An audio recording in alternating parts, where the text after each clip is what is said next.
Nang malaman kong hindi lang pera ang itinatago ni na tatay at nanay, isang gabi ang tuluyang bumago sa buong buhay ko. Ako si Jessa Mae Villanueva, 24 taong gulang.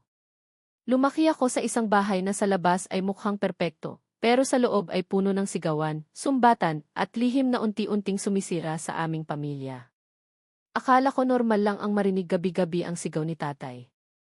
Akala ko normal lang na umiyak ng tahimik si nanay sa kusina habang naghugas ng pinggan. Akala ko normal lang na pakiramdam ko ay pabigat ako sa sarili kong tahanan. Pero isang gabi, nalaman kong mas malala pa pala ang katotohanan. Si Tatay Roberto ay isang istriktong lalaki. Kapag galit siya, parang mailindol sa bahay. Mga walang kwenta. Ako lang ba ang kumikilos dito? Sigaw niya habang ibinabagsak ang plato sa mesa. Napapikit na lamang kami ng kapatid kong si Marvin. Samantala si Nanay Elena ay tila walang sariling boses. Hayaan mo na, anak ti. Mahina niyang sabi habang pinupunasan ang luha. Lumipas ang mga taon na puro takot ang bumalot sa aming tahanan. Kapag umuuwi si tatay, tumatahimik ang buong bahay. Kapag narinig namin ang tunog ng kanyang motorsiklo sa labas, para kaming mga sundalong naghahanda sa digmaan. Isang araw, nawalan ako ng trabaho. Pag-uwi ko, takot na takot akong sabihin iyon. Tay, natanggal po ako sa trabaho. Tumayo siya bigla. Ano? Wala ka talagang silbi. Parang kutsilyong tumarak sa dibdib ko ang mga salitang iyon. Tahimik akong umakyat sa kwarto. Habang umiiyak, may narinig akong pagtatalo sa ibaba. Hindi iyon ordinaryong away. May narinig akong pangalan na hindi ko kilala. Roberto. Hanggang kailan mo itatago sa mga anak mo? Sigaw ni nanay. Nanigas ako. Dahan-dahan akong bumaba sa hagdan. Pagdating ko sa ibaba, nakita kong nanginginig si nanay sa galit.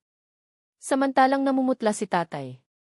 Hindi mo na pwedeng itago ito, sigaw ni nanay.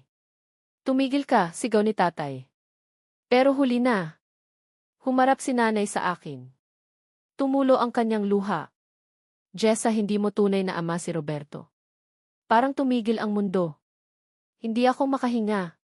Hindi ako makapagsalita. Hindi ko alam kung paniniwalaan ko ba ang narinig ko. Ano? Biglang nanghina ang mga tuhod ko. Umupo si nanay habang umiiyak. 18 taon kitang gustong pagsabihan. Nalaman ko na bago niya nakilala si Tatay Roberto, may naging nobyo siya. Ang lalaking iyon ang tunay kong ama.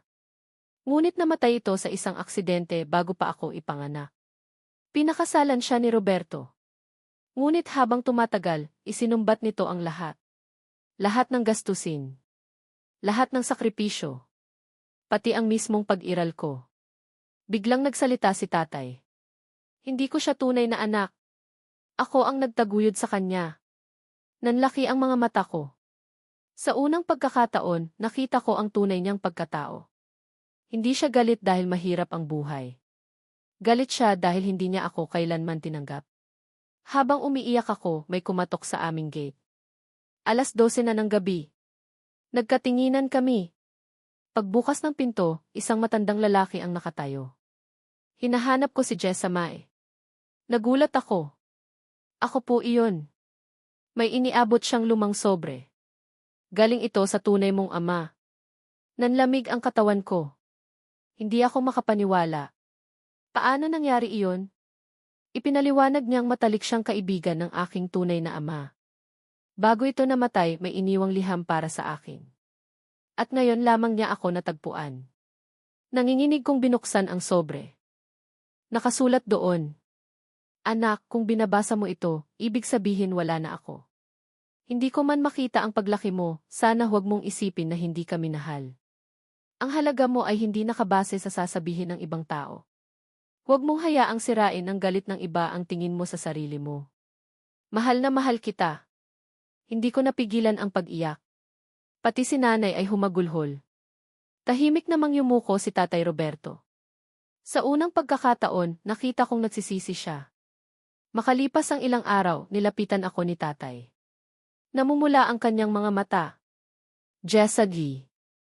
Tahimik akong nakatingin. Patawarin mo ako. Hindi ko agad sinagot. 24 na taon ang sugat ang dala ko. 24 na taon ng masasakit na salita.